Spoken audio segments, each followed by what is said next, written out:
Welcome to SportsBeat KC, the Kansas City Star's daily sports podcast. It's Monday, November 16th, and I'm Blair Kirkhoff. College basketball is today's topic. We're 9 days away from the scheduled start of the season, and how that season may be impacted by COVID-19 is on everyone's mind. Did you see the tweet from Rick Pitino on Saturday? He suggested a May Madness, implying a delay to the regular season and then just playing conference games only. I think we're going to tip off the season on time, but who knows what happens after that. Basketball coaches Bill Self of Kansas, Kansas State's Bruce Weber, and Missouri's Cuonzo Martin all addressed the topic in Zoom meetings with reporters last week, and we hear from them on today's show. The coaches also cover other topics with their teams, but the pandemic and all the what-if questions dominate the conversation. So let's get started. First, you'll hear from Bill Self, and then after a break, Bruce Weber and Cuonzo Martin weigh in. Working on the things that we have in, we got in ball screen defense, we got in all those things, but we're just half-assed at a lot of different things right now because we haven't gone at the rate that we normally go, where we kind of move on after we kind of conquer something. Now we put a ton of things in and conquer nothing, and hope like heck in the next 2 weeks we can really improve and start becoming a team. Because right now, I mean, we got a lot of things in and we do everything average. So that would be the biggest thing I'm looking forward to seeing the next 2 weeks, because the hard part is in getting everything in, and we don't have everything. We got most everything, and now just honing in and improving on everything that we have in. So that'll be our points of emphasis moving forward. You end up following that path that Dooley gave you, basically, to just get as much in as you can. Did you end up doing that? Yeah, I don't know that I've changed everything because of the rules and the contact tracing rules and everything like that, without going into a lot of details. But our teaching days have been teaching days. So we may spend 3 hours getting in 10 different things. And then our go hard days aren't our teaching days. So if that makes sense. So I've when you don't have a lot of bodies out there and there's not a lot of opportunities to rest, you pretty much cap your practice time at a couple hours, at least with us so far. So my semi-off days have been totally teaching days. And so I don't think that we've gone as hard as many days as we've gone in the past. I think we've gone harder on the days that we have gone hard than maybe in the past. So it's a little bit different, but the biggest reason we've done it that way is strictly for because of the COVID situation and what could potentially be out there for everybody. Bill, the draft is finally next week. What do you see Udoka and Devon looking like as NBA players? Kind of what do you think their roles will be? Oh, I don't know about the roles. I mean, that would be up to the next staff. I mean, with being very realistic, if they could both be backups, that would be an unbelievable role for both of them going into a rookie campaign.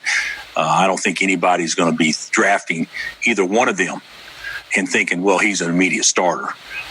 So they're going to have to learn to play with others and make others better and blending in and those sorts of things, and still yet putting their handprint on everything. I'm actually excited because I think the combine, even though it wasn't a performance-based combine, I think the testing has to have teams excited about both of them at least a little bit more than they were before. I mean, we've been telling everybody forever that Doak's is as athletic as anybody we've had here, period. And I don't think people ever bought into it. But when you see 7'7" and a quarter and the 37-inch standing vertical, the highest ever recorded by a center at the combine, I think that right there kind of opens eyes. I think if he could prove and show, and we've done a few things for him to show how he can switch a 5-1 or 5-2 ball screen, late clock, things like that. I think that could really, really help him. And Dodd, I think he recorded the second fastest 30-yard shuttle run, something like that, ever in the history of the combine. 1/100th of a second behind, I believe, Donovan Mitchell, if I'm not mistaken. So, that's got to tell people that he's got a gear that most guys can't get to. And so I think that will help them. I don't think that gets them drafted necessarily a lot higher, but I do think it makes them more attractive if they got it down to one or two guys, then they may go with that athletic ability. So I'm excited for both of them. I think they both helped themselves during this COVID time. Thanks. Bill, any separation on the perimeter with individual players? Yeah, I would say there has been a little bit. Not like I would hope. Marcus has separated himself, and you guys know that. David separated himself. Ochai and CB have been our next best performers without question. I don't think they've separated themselves like they potentially can. But the question is going to be Bryce and Jalen and Tyon and Tristan. Who's going to kind of emerge out of that? 2 out of those 4, whatever, to play a lion's share of the minutes. I think it'll switch throughout the year. But early on, I don't think there's been enough separation to really say who's ahead right now. I think you can make a case that Bryce has been the best. You can make a case Jalen's been the best. You can make a case where Tristan's had his moments where he was the best. And you can make a case for Tyon, like yesterday, he got on a roll that we haven't had anybody get on a roll here maybe in years.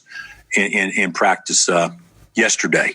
But you could also say that he's also been the polar opposite of that at times too. So I think these next 2 weeks will definitely determine a lot in that way. It's not really fair to compare Tristan to Tyon because Tristan has an idea of knowing what we're doing, where Tyon didn't have the summer, so he's behind a little bit. So I think as we spend a couple more weeks and get a little bit more comfortable, I think we'll be better apt to tell kind of who's in a position to probably help us most the first couple of weeks of the season.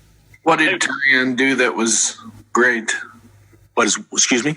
What did Tyon do yesterday that was great? Oh, he just scored the ball. He just scored the ball. Makes hard shots, gets real baskets. Did some things that without going into too much detail, but we haven't had somebody that could go get their own like he can when he's good in a long time. We've also had guys that could go get their own better than Tyon can if Tyon's not good. So we just got to figure out good Tyon and certainly get him to be more consistent. When you talk about David with his separation, what does that do to Mitch? And how do you kind of envision those two playing their roles this season? I don't think it affects Mitch one iota. I don't think the fact that David's playing great is going to affect Mitch a lot when he's playing great. I don't think it affects Mitch much when he's not playing great. I think that we need those guys to give us at least a combined, 37 to 43 minutes, just depending on certain situations. And however it breaks down, they're going to get their respective minutes regardless. If we play real small, maybe I say 35 to 43. If we play small, neither one could be in there, but the bottom line is one of those guys need to be in there to, anchor it. And if Mitch is playing great, I don't know that affects his minutes a lot. That's one good thing about those two going into it. They know they're going to split 40 minutes for the most part. So if that's true, then I don't think that there's going to be pressure with a guy saying I need to play well to stay in. No, we're going to sub you 4 or 5 minutes regardless if you're playing well or not and give the other one a chance to play. So, I think David has separated himself as far as the quality of play, maybe from anybody in the gym. I think David's been our best performer up to this point, more so than anybody in our gym. So that's not putting anybody down. That's just saying I think he's doing really well right now. What's his biggest growth? What makes you say that about David? Where's he grown the most? Scoring. Yeah. He can score the ball. Yeah. He's scoring the ball for us. Bill, are you worried about the spike in COVID numbers? They're going off the charts lately. And yesterday, one of Biden's advisors said he could anticipate a 4 to 4 to 6 week national shutdown. Do you follow the reports, and are you getting worried for basketball? Well, I don't follow them as close as some do. But if you ask me if I watched the news outlets in the last week, believe it or not, I have been in tune with that a little bit. So, and I do know that the spikes are at an all-time high, with a chance to continue to go up. And, I am concerned. I'm concerned a lot.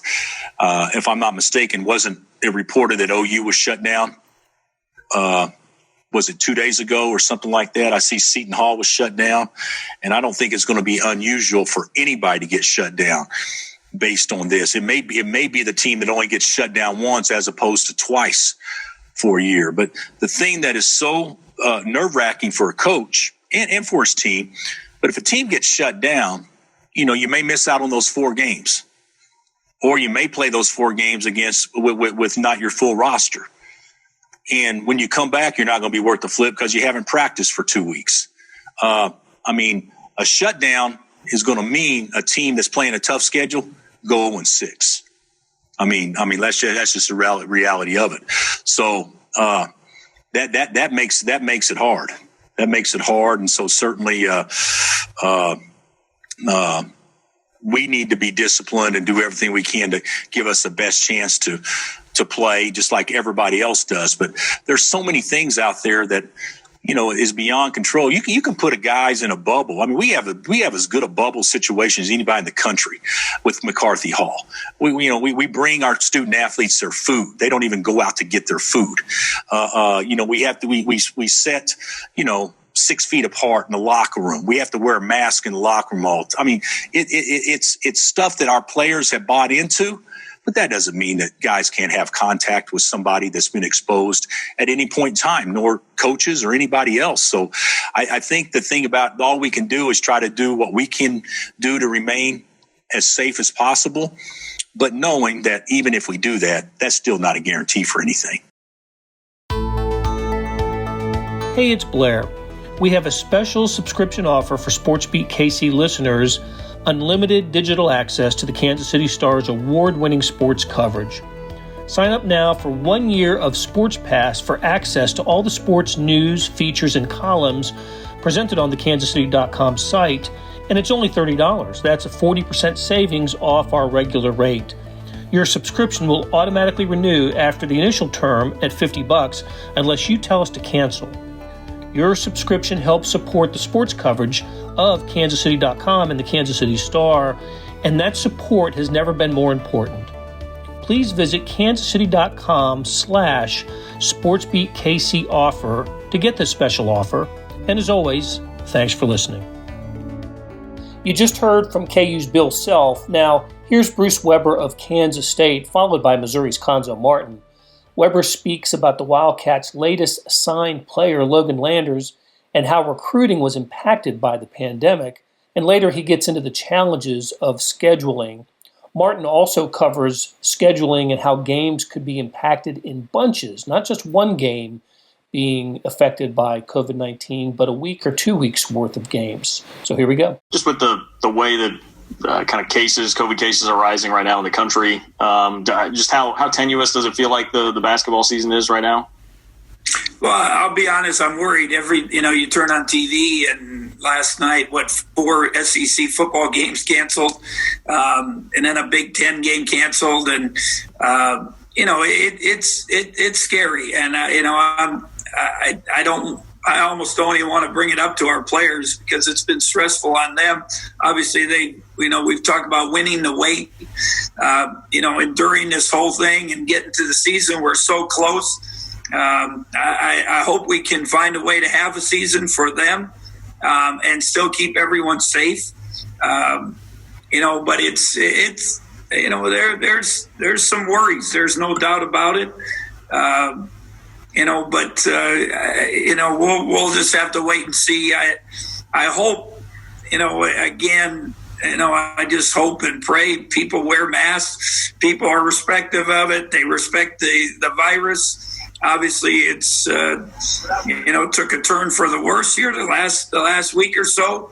Our county has actually done a pretty good job. Our numbers are not as high as the rest of the state, but obviously the state of Kansas is at a pretty high rate right now, and I hope we can get things under control and get to a season. I don't know.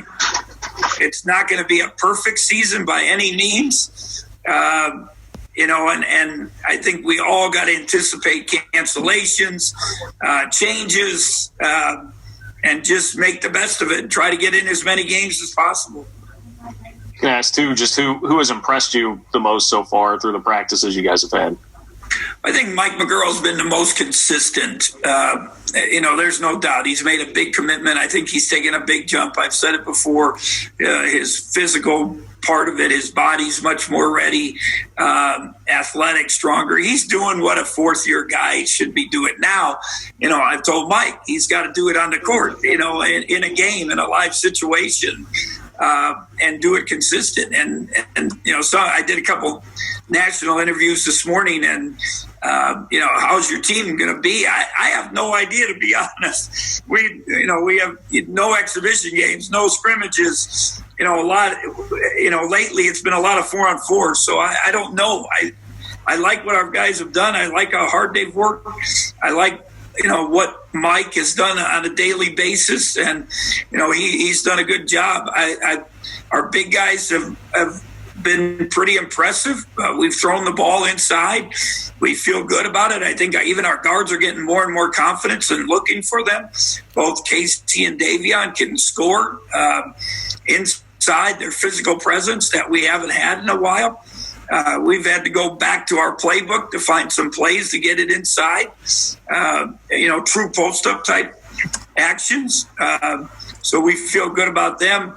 And then, I think the other guards, day one, Nigel Pack. Nigel's been pretty good. He can really shoot the basketball. Dejuan, continues, he just plays so hard, loves to play, slash into the hoop, putbacks, and he's improved his shooting. So, and then Antonio's finally getting back going. Him and Monty have, kind of been in and out with some little different things. But we need those guys to be consistent.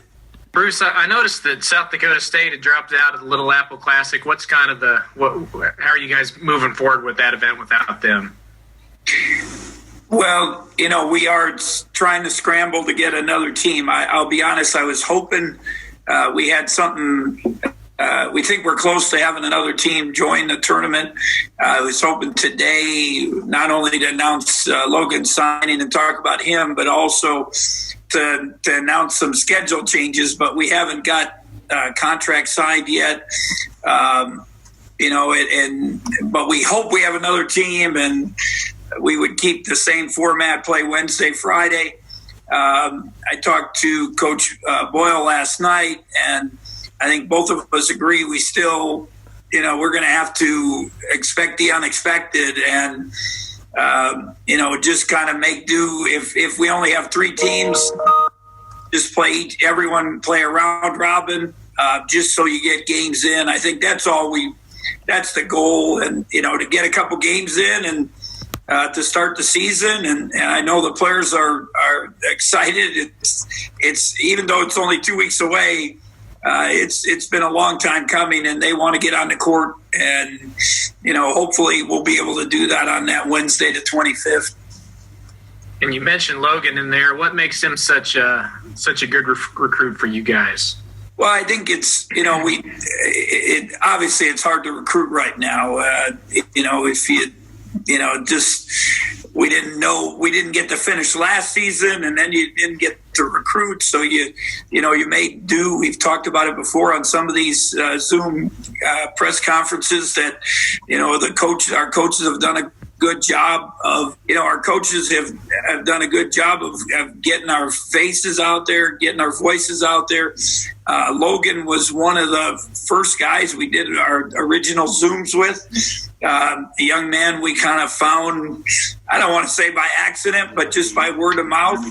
He was somebody that I think thought he was going to be a baseball pitcher, was really involved in summer baseball and, travel teams and things like that. And, continued to grow, played at a smaller academy for his first 3 years. And, and the AAU guy, Tony, up at Phenom Academy in Milwaukee, who's one of the better AAU programs, called Coach Lowry early in the spring and said, I think I have a guy that you guys might like. And so we got involved with him and continued to recruit him. His recruiting picked up.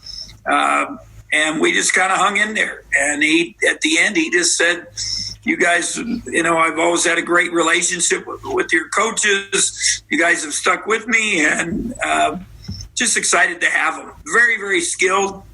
He can shoot the three, he can pass, can do a lot of things. Big body, and we're excited to have him. He just got a great attitude, fun-loving, young man that you enjoy talking to. And a lot of times you get on with recruits now, they just text or they do all the other stuff. They don't want to have phone conversations. But Logan, you can get on the phone and talk to him 15, 20 minutes. Just a good young man that I think has a bright future ahead of him. I mean, it's real. I mean, the COVID is real. You just have to take the necessary precautions, whatever those are, every day.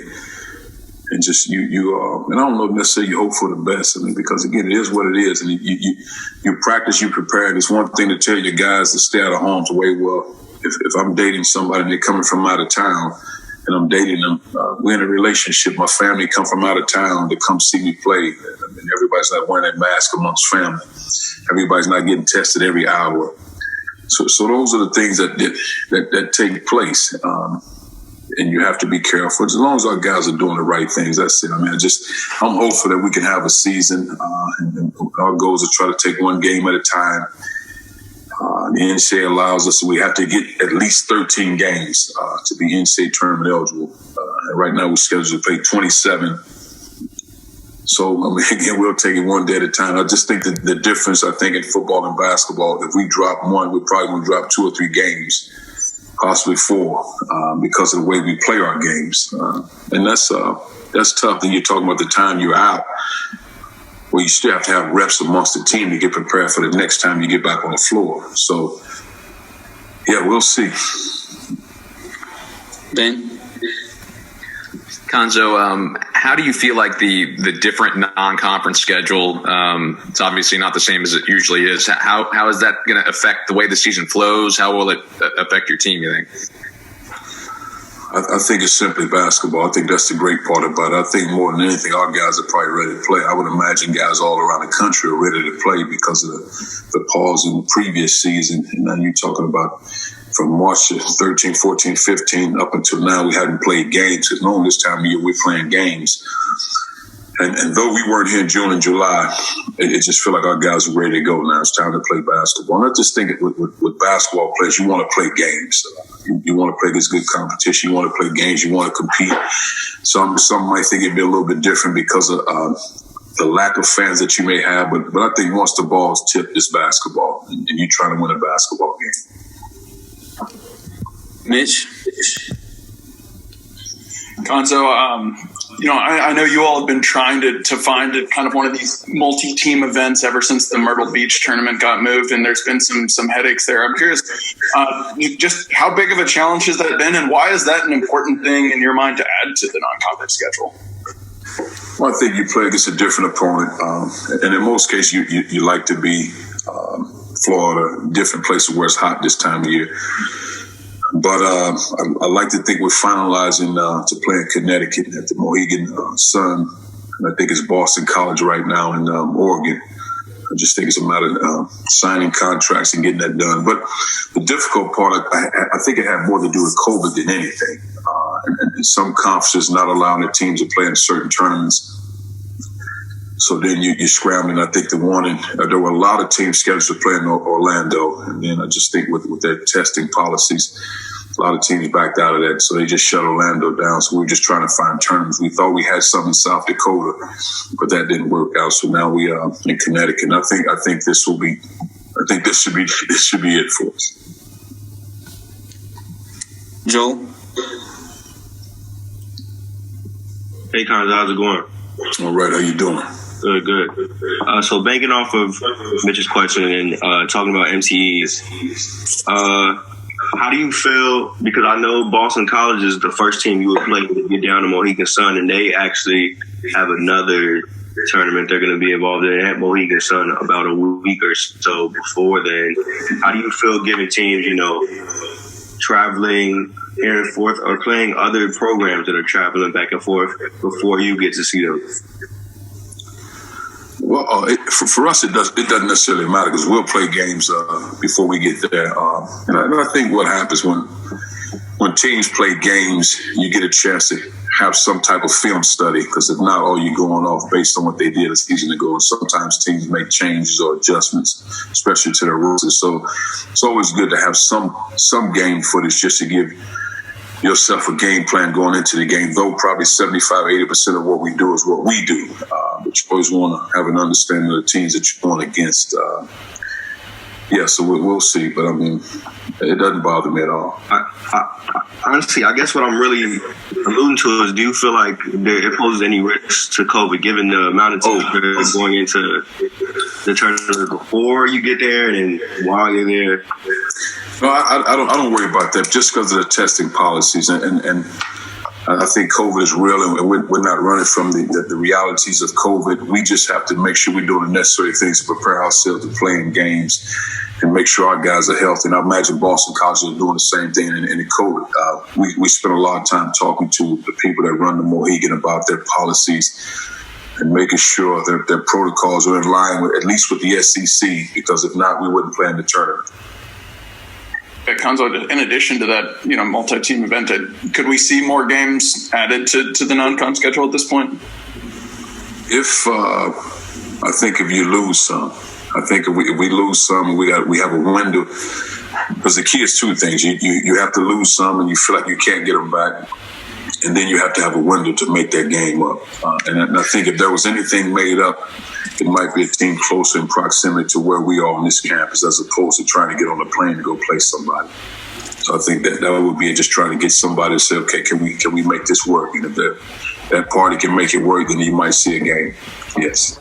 That'll do it for today. Thanks to our production staff of Derek Donovan, Randy Mason, Beth Welsh, Jeff Rosen, Chris Fickett, and Savannah Smith. Links to stories about KU, K-State, and Missouri basketball can be found in the show notes and on kansascity.com. Hey, we got another deal for you, especially for those who want to deep dive into the Stars' terrific Chiefs coverage. For a limited time, you can subscribe to Sports Pass for 99 cents a month. That's right, 99 pennies a month. After 3 months, it auto-renews at $5.99 a month unless you cancel. How do you get it? Go to kansascity.com/sportspass2020. That's kansascity.com/sportspass2020. Do you want more than just sports coverage? I know I do. Check out the entire Kansas City Star product. Sports news, features, commentary, and analysis, the whole thing. You get all the stories written by my talented colleagues, plus additional news, sports, and business coverage with the e-edition. The details for all of these deals can be found at account.kansascity.com/subscribe. I know it's a lot of dots and dashes, so if you're having trouble hunting down any of these offers, send me an email, bkirchhoff@kcstar.com, and I'll get you to the right place. Whether it's the Sports Pass or the full subscription, you're getting and supporting the best sports and news coverage in Kansas City and helping us produce programs like SportsBeat KC. Thanks for listening, and we'll be back on Tuesday with another episode.